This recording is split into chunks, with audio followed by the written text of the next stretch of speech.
என் பையன் சொன்னாங்க, 5 வயசுல கோபமா அடிச்ச அப்பாவை பார்த்து சொன்னான். என் பையன், கோபமா இருக்கும்போது அடிக்காதீங்கப்பா. மெதுவாக தான் சொன்னான். ராத்திரி சோறு ஊட்டும் போது கேட்டேன், ஏண்டா தம்பி அப்படி சொன்னேன்னு. நான் செஞ்ச தப்புக்கு அப்பா அடிக்கலாமா, ஆனால் கோபமா இருக்கும்போது கூடுதலாக அடி விழுந்துருதுமா. புரிஞ்சிருச்சா?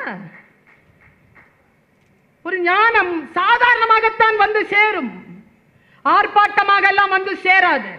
நான் ஒரு சங்கதியை உங்களுக்கு சொல்றேன், மிக நுட்பமான சங்கதியை நான் சொல்றேன்.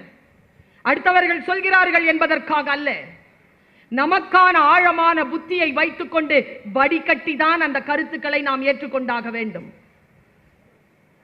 எங்க வீட்டில் சொல்லுவாங்க, கேட்கும் போது ரொம்ப ஆர்ப்பாட்டமா தான் இருக்கும் சில வார்த்தைகள், ஆனா ரொம்ப ஆழமா யோசிச்சேன்னா ஒன்னுத்துக்கும் பிரயோஜனம் இல்லைன்றது தெரியும். ரொம்ப ஆழமா யோசிச்சு பாருங்க, சில சொற்களுக்கு பொருளே இருக்காது, சொல்லும் போது அவ்வளவு ஆர்ப்பாட்டமா இருக்கும். அது ஆமா இல்ல, ஆமா இல்ல, ஆமா இல்லன்னு இருக்கும். ஆனால் ரொம்ப ஆழமா யோசிச்சா இல்லன்னு மனசு ஆர்குமெண்ட்ல வந்து நிற்கும். நான் ஒரு விஷயம் சொல்றேங்க, இந்த ஆர்குமெண்ட்ங்கிற சொல் இருக்குல்ல, இன்றைய இளைஞர்கள் நிறைய செய்யறாங்கப்பா. வீட்டில் யாராவது அடாலசன்ட் சில்ட்ரனை வச்சிருக்கீங்களா? 14, 15, 16, 17, 18, 19, 20, 21, 22 வரைக்கும் போகுது. Argument argument argument. முதல்லலாம் நான்லாம் கோச்சிக்கிட்டா எங்க அம்மா சோறு தின்ன என்ன கூப்பிடவே கூப்பிடாதுங்க. 3 வேளைலாம் பட்டினி கிடந்திருக்கேன் மானத்தோட இருக்கணும்ட்டு. அப்புறமா யோசிச்சு பார்த்துருக்கேன், மானமா உயிரான்னு. உயிரோட இருந்தால் தான் மானத்தோட இருக்க முடியும்னு போய் அம்மாட்ட கேட்டு சாப்பிட்டுருக்கிறேன் நான். இன்னைக்கு விடுறோமா குழந்தைகள் அப்படி? உங்களுக்கு நான் இப்பொழுது ஒரு சிறகு தருகிறேன், இதை சொல்லுங்க. இதை நாம முதல்ல புரிஞ்சுக்கிட்டோம், முதல்ல நமக்கு புரியணும் சில விஷயங்கள். இந்த தலைமுறையை பார்த்து எனக்கு ரொம்ப வருத்தம். என்ன தெரியுமா? இந்த தலைமுறை தான் மூத்த தலைமுறையின் பேச்சை கேட்ட கடைசி தலைமுறை. இந்த நண்டு சிண்டு வாண்டு இது பேச்சை கேட்க தொடங்கி இருக்கக்கூடிய முதல் தலைமுறை. முதல்லலாம் கேட்க மாட்டாங்கங்க எங்க அம்மா, அடி விழும், எதையுமே கேட்டுவிட முடியாது. நான் யோசிச்சு பார்க்கிறேன், உங்களுக்கு ஒரு சிறகை நான் இப்பொழுது தருகிறேன். ரொம்ப யோசிச்சு பார்த்தா ஒரு சிங்கம் இருந்துச்சான், அது பஞ்சாயம் பண்ணிட்டு ஒரு இடத்துல உட்கார்ந்துருக்கு. நாம சிங்கமா புலியா கழுதையான்னு தெரிஞ்சுக்கோங்க. உங்களுக்கு நான் தரும் ஒரு சிறகு. கழுதை ஒண்ணு வந்துச்சான் அந்த வழியில. அந்த கழுதைக்கு வயிறு நிறைய சாப்பிட்டுருச்சு, ஒண்ணா ஆகாது, ஒண்ணா.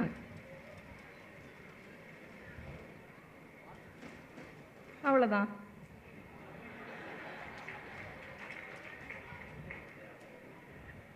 நோதலும் தனிதலும் அவற்றோர் அன்ன, சங்க இலக்கியம். நல்ல வயிறு நிறைய புல்லு சாப்பிட்டு வந்துச்சான் கழுதை. அது வரும்போது ஒரு புலி எதிர்பட்டு இருக்கு. கழுதைக்கு என்னன்னு தெரியல, புலியோட அன்னைக்கு பேசணும்னு ஒரு ஆசை. நிறைஞ்சிருச்சுன்னா, வயிறு நிறைஞ்சிருச்சுன்னா சில பேருடைய அலப்பறை தாங்க முடியாது, பார்த்துருக்கீங்களா? என்ன தனியா இருக்கிற புலிகிட்ட கழுதை, ஏன் என்ன, நான் வயிறு நிறைய சாப்பிட்டேன், புலி சொல்லிச்சா நான் புல்லு சாப்பிட மாட்டேன்னு எனக்கு தெரியுமே, அதனால தான் நான் சாப்பிட்டேன். உடனே புலி சொல்லிச்சா நான் புல்லு சாப்பிட்றவங்கள சாப்பிடுவேன். உடனே கோவம் வந்துருச்சு கழுதைக்கு, இன்னைக்கு 1 2 பார்த்துடலாம் புலின்ட்டு. புலிக்கு ஏதாவது ஒன்று கெடுதல் பண்ணணும்னு நினைச்சுது கழுதை. உனக்கு தெரியுமா நான் சாப்பிட்ட புல்லினுடைய கலர் என்ன? நான் புல்லு சாப்பிட மாட்டேன், நான் கலர் தெரியும், கிரீன். நான் சாப்பிட்டவன் நான் சொல்றேன் ப்ளூ.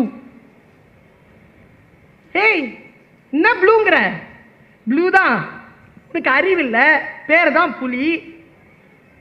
நீ சாப்பிட மாட்டல, சாப்பிட்ட நான் சொல்றேன்ல ப்ளூ. 2 பேருக்கும் ஆர்குமெண்ட் ஹீட் ஆகி ரொம்ப ஹை லெவல்ல போய் சிங்கத்துக்கிட்ட பஞ்சாயத்து போயிடுச்சு. எல்லாரும் சேர்ந்துட்டாங்க, அடிச்சும் சாப்பிட முடியாது, ஏன்னா ஆர்குமெண்ட் நடந்துட்டு இருக்கு. கோர்ட்ல கேஸ் இருக்கும்போது ஆர்குமெண்ட் பண்ண முடியாது தானே, எல்லாரும் பார்த்துட்டு இருக்கும்போது ஒன்றும் செய்ய முடியாது தானே. அப்படித்தான் குற்றங்கள் நடக்கின்றன. நேரா போய் 2 பேரை நிக்கிறாங்க. சிங்கம் கெடிச்சான். என்னடா விஷயம்? நேரா கழுத முன்னால் வந்துச்சு. சார், நான் புல்லு சாப்பிட்றேன், உங்களுக்கு தெரியும் சார். இந்த புல்லு சாப்பிட்றது இல்லை சார். சாப்பிடாத புலி சொல்லுது சார் புல்லுனுடைய கலர் கிரீன்னு. சாப்பிட்ற நான் சொல்றேன் சார் ப்ளூ. எனக்கு தெரியும் சார் நீங்களும் சாப்பிட்றது இல்லைன்னு.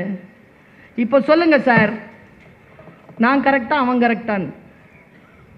சிங்கம் பார்த்துச்சான். இப்போ நம்ம சிங்கமா புலியா கழுதையான்னு தான் கேள்வியே. நான் இதை போட்டிருக்கிறது தூண்டில்.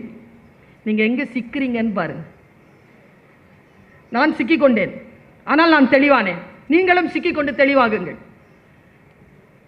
சிங்கம் சொல்லிச்சான், என்னப்பா நடந்துச்சு சார்? காலையில சாப்பிட்டு வந்த உடனே இந்த ஆளோட ஒரே ஆர்குமெண்ட் சார். யார் ஆர்குமெண்ட் பண்ணது? புலிதான் சார். இங்க வா. விஷயம் யாருது? விஷயம் எந்த சார்? எவ்வளோ நாளா சாப்பிட்ற? பிறந்ததுலேருந்து சாப்பிட்றேன் சார். பார்த்து சாப்பிட்றியா? பார்த்து தான் சார் சாப்பிட்றேன். என்ன கலரு? ப்ளூ. உண்மையா சொல்றியா ப்ளூ? உண்மையா சொல்றேன் சார் ப்ளூ. சரி போ, ப்ளூ தான்.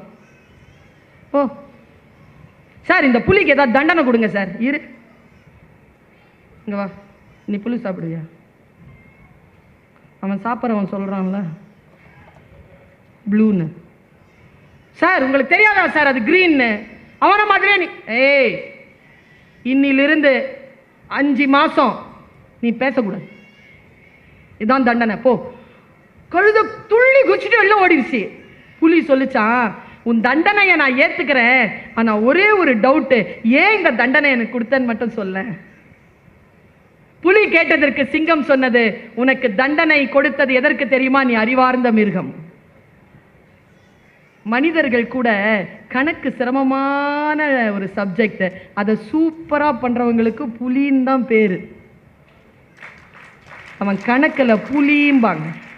வீரத்தில் அவன் சிங்கம் மாதிரின்னு சொல்ல மாட்டாங்க, அவன் புலி மாதிரியான வீரம் தான் சொல்லுவாங்க.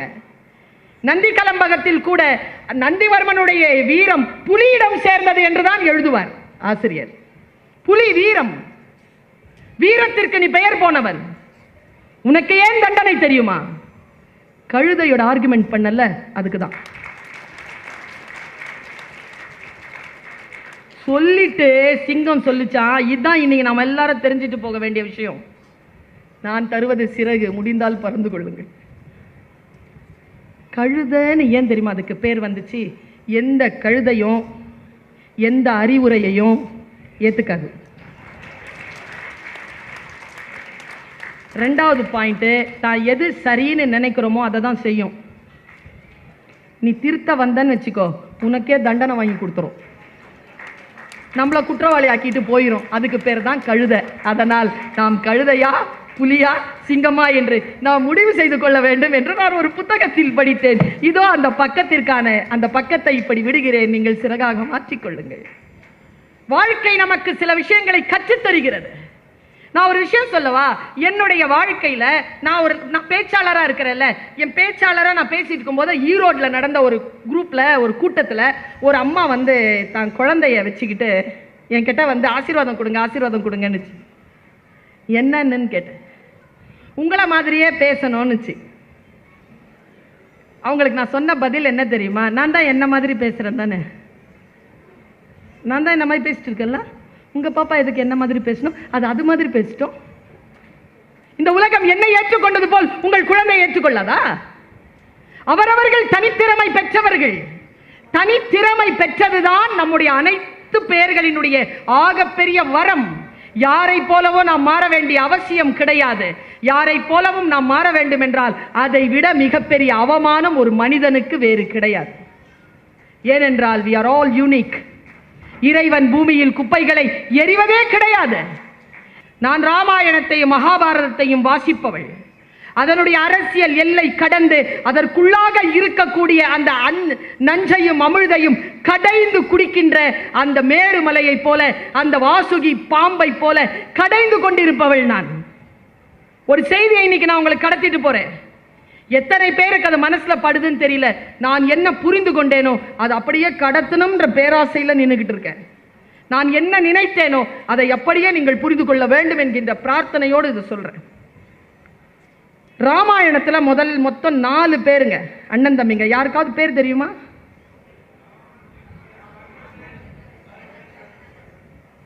சத்ருக்னன். உண்மையா சொல்லுங்க, இந்த 4 பேர்ல யாரை பத்தி நிறைய தெரியும் நமக்கு? ஓகே, ராமனை பத்தி. அப்புறமா பரதனை பத்தி தெரியும், அப்புறம் லக்ஷ்மணன் பத்தி தெரியும். பாருங்க, 3 பேர் சொன்னோம், கடைசி ஒரு ஆள் வரவே இல்லை பாருங்க நம்ம லிஸ்ட்ல. சத்ருக்னனை பத்தி என்னங்க தெரியும் நமக்கு? யாருக்கும் எதுவும் தெரியாதுல்ல. ஒரு விஷயம் சொல்லவா, சிறகு ஒற்றையா ஒரு பொருள் அல்ல, அது பல இறகுகளால் ஆனது. நான் சிறகு தரல, இறகுகளை தந்து கொண்டிருக்கிறேன். நான் தருகின்ற மற்றொரு இறகு, முடிந்தால் உங்களுடைய சிறகிலே சேர்த்துக் கொள்ளுங்கள். இன்னைக்கு இளைஞர்கள் நிறைய பேர் வந்திருக்கிறீர்கள். குழந்தைகளை அழைத்து கொண்டு வந்த பெற்றோருக்கு என்னுடைய நன்றியும் அன்பும் பாராட்டும். ரொம்ப பாராட்டுங்க, ரொம்ப அன்புங்க உங்களுக்கு. பாருங்க, சத்ரு அப்படின்னா என்ன அர்த்தம்னா பகைன்னு அர்த்தம். சத்ருக்னன் அப்படின்னா பகை அழித்தவன் அர்த்தம். பகை அழித்தல். நான் வால்மீகியை படிச்சு பார்க்கிறேன், நான் கம்பனை படித்து பார்க்கிறேன், நான் துளசிதாசரை படித்து பார்க்கிறேன். எங்கேயுமே சத்ருக்னன் போரிட்டதா வரலாறு இல்லை. அவன் போரிடவே இல்லை. குழந்தை பிறந்தவுடன் வசிட்டர் அவன் முகத்தை பார்த்து சத்ருக்னன்டா அப்படின்னு பேர் வச்சாங்க. பாருங்களேன், எங்க அப்பா எனக்கு பேர் வச்சார் பர்வீன் சுல்தானா. அப்பா ஏன் பேர் வச்சாருன்னா அப்புறமா கேட்டேன். எங்க அப்பாவுக்கு பர்வீன் சுல்தானாங்கிற பாடகியை ரொம்ப பிடிக்கும். அஸ்ஸாம்ல இருக்கிறாங்க அவங்க, இன்னும் இருக்காங்க, பத்ம விபூஷன், சிறந்த பாடகி, இந்தியாவினுடைய இசை அரசி பேகம் பர்வீன் சுல்தானா. எங்க அப்பா அதை நினைச்சு பேர் வச்சார். நான் பேச ஆரம்பிச்சிட்டேன். ஆனா இறப்பதற்கு 10 மாதம் முன்னால் அப்பா சொன்னார், பர்வீன் சுல்தானான்னு போட்டா பேகம் பர்வீன் சுல்தானா பேரும் வருது, உன் பேரும் வருதுடா யூடியூப்ல. பேர் வச்சார்ல, ஆனா அதனுடைய அர்த்தம் என்ன தெரியுமா? பர்வீன்னா 7 நட்சத்திரங்களின் கூட்டம், சுல்தானானா அரசி. என்னுடைய பேரை குயின் ஆஃப் 7 ஸ்டார், 7 நட்சத்திரங்களின் அரசி நான். இப்படி அப்பா பேர் வச்சார், எனக்கு தெரியாது. அவர் சொன்னார்ல, நாம விரும்பியா பிறகுறோம்னு. நமக்கு தெளிவு வர்றதுக்கு முன்னாலேயே பேர் வச்சிடறாங்கல்ல, அப்படி வச்ச பேர். ஆனால் வசிட்டன் அப்படி பெயர் வைக்கவில்லை, தெரிந்து பெயர் வைத்தான். சத்ருக்னன், இவன் பகை அழிக்க பிறந்தவன். எனக்கு தேடல் அதிகம். என் குருநாதரிடம் நான் கேட்டேன், சத்ருக்னன் ஏன் பேர் வச்சிருக்கு? ஐயா சொன்ன பதில நான் அப்படியே சொல்றேன், குருநாதர் யாருன்னு சொல்ல மாட்டேன். அவர் சொன்னார், பகை நான் என்னம்மா அப்படின்னு கேட்டார். இப்ப பாருங்களேன், எனக்கு Kannappan sir sorry sir Kannappan sir ஆகாதுன்னு வச்சுக்கோங்களேன். எனக்கு அவர் பகை. ராஜ் சுந்தரம் சாருக்கு அவர் ஃப்ரெண்டு. பாருங்க, பெயக்கண்டும் நஞ்சு உண்டு அமைவர் நயத்தக்க நாகரிகம் வேண்டுபவர்னா என்ன அர்த்தம் சொல்லுங்க? நஞ்சு கொடுத்தா சாப்பிட்றணுமா? அப்பதான் நம்ம நாகரிகமா? இப்போ நான் வீட்டுக்கு வரேன், எனக்கு சக்கரை வியாதி கிடையாது சொல்றேன். நான் வந்த உடனே நீங்க லட்டு கொடுக்குறீங்க. ஐயோ பர்வீன் மேடம் அங்க நாங்க லட்டு சாப்பிடுங்கன்னு. லட்டு எனக்கு நஞ்சு. ஆனா உங்க வீட்டுக்கு நான் வந்துட்டேன், எனக்கு சுகர், நான் சாப்பிட மாட்டேன் அப்படின்னு நான் சொல்லக்கூடாது. பெயக்கண்டும் நஞ்சு உண்டு அமைவர் நயத்தக்க நாகரிகம் வேண்டுபவர் என்று அந்த குரலுக்கு அப்படித்தான் நான் பொருள் புரிந்து கொள்கிறேன். பகை அழித்தல். பகை என்றால் எது? நமக்கு பகை இன்னொருவனுக்கு நண்பன் தானே. ஆபிரகாம் லிங்கன் தன்னுடைய குழந்தையின் ஆசிரியருக்கு எழுதிய கடிதத்தில், என் குழந்தைக்கு சொல்லிக் கொடுங்கள் ஆசிரியரே, ஒவ்வொரு பகைவனுக்கும் ஒரு நண்பன் இருக்கிறான் என்று சொல்லிக் கொடுங்கள் என்று எழுதுகிறானே. எல்லோருக்கும் பகை. இப்ப நம் எல்லோரையும் வாழ வைக்கக்கூடிய அதி அற்புதமான சக்தின்னு ஒண்ணு இருக்குங்க. இந்த இந்திய தேசம் ராமன் வடிவில் அந்த சக்தியை பார்க்கிறது. ராமனுக்கு என்னன்னா, எனக்கு தெரிஞ்சுங்க, ராமன் கிட்ட அது இருந்தது, ஜீசஸ் கிட்ட அது இருந்தது, கிருஷ்ணன் கிட்ட அது இருந்தது, முகமது நபி கிட்ட அது இருந்தது. என்ன தெரியுமா? ஒரு தேஜஸ். அவங்கள பார்த்தாலே நீங்க எதுவும் செய்ய மாட்டீங்களா, அப்படியே ஆன்மா வண்டிடுமா அவங்க முன்னால. அதுவும் ராமன் இருக்கார் இல்லையா, அவருடைய சௌந்தரியம் இருக்குல்ல, அபாரமா இருக்குமாங்க. ஆழ்வார்களை நம்புகின்றவர்கள், வைணவத்தில் இருக்கக்கூடியவர்கள் சொல்லுவார்கள், ராமனை விட மேலானது ராம சௌந்தரியம். அவன் அப்படி பார்த்துட்டாலே போதுமா, அந்த ஒரு சிரிப்பு போதுமா, அப்படியே மண்டிட்டுருவீங்களா முன்னால. இப்போ ராம சௌந்தரியம்னு ஒன்று இருக்கு. லக்ஷ்மணன் ஒருத்தன் பிறந்தான். அவன் வேலை என்ன தெரியுமா? ராமனுக்கு உதவியாளர் இருக்கிறது, அவ்வளவு. செத்தே போறது அவனுக்காக. முன்ன முடி, இவன் நகருக்கு வந்திடில் வா, இல்லை என்றால் முன்ன முடின்றா சுமத்திர. இப்போ சத்ருகனுக்கு என்ன வேலை? சத்ருகனுக்கு எது வேலை? பரதன் கூட இருக்கிறது தான் வேலை. பரதன் எங்க இருப்பானோ அங்க சத்ருகன் இருப்பான். பரதனுடன் தான் இருப்பதற்கு பெருந்தடையா எது இருக்கும்னு நினைக்கிறீங்க? அவனை விட்டுட்டு இவன் கூடயே இருந்துடலாமோ அப்படிங்கிற அளவுக்கு மிக வசீகரமான அந்த ராம சௌந்தர்யம் என்கின்ற பகையை அழித்தவன் சத்ருக்னன். நிமிந்து கூட பார்க்க மாட்டானாங்க ராமனை. நிமிந்து பார்த்தா எங்க அண்ணனுக்கு சேவை செய்ய முடியாம போயிருமோன்ட்டு அந்த ராம சௌந்தரியத்தை கண்ணில் நிரப்பிக் கொள்ளாமல் பரதனுக்காகவே வாழ்ந்து அழிந்தவன். அதனால் அவனுக்கு சத்ருக்னன்னு பேருன்னு சொன்னாருங்க குருநாதர். கொஞ்சம் நினைச்சு பாருங்க, நமக்கு எது எல்லாம் சத்ரு? பேரன்பா, பெரும் காதலா? அதெல்லாம் உங்கள் இலக்கை நோக்கி நீங்கள் நகர்வதற்கு தடையாக இருந்தால், அந்த தகையை அழித்தால், அந்த தடையை, அந்த பகையை அழித்தால் நீங்களும் சத்ருக்னன் தான். பிள்ளைகளுக்கு சொல்லிக் கொடுங்கள். எல்லோருக்கும் சிறப்பானது நமக்கும் சிறப்பாக இருக்க வேண்டும் என்ற அவசியம் கிடையாது. நம் இலக்கை நோக்கி நாம் பயணிப்பதற்கு எது எல்லாம் தடையாக இருக்கிறதோ அதையெல்லாம் ஜெயித்து கொண்டு போகின்ற சத்ருக்னர்கள் தான் இன்றைக்கு தேவையே தவிர மற்ற யாரும் இல்லை என்று இளம் தலைமுறைக்கு நாம் சொல்லிக் கொடுப்பது நான் தந்திருக்கக்கூடிய மற்றொரு இறகு.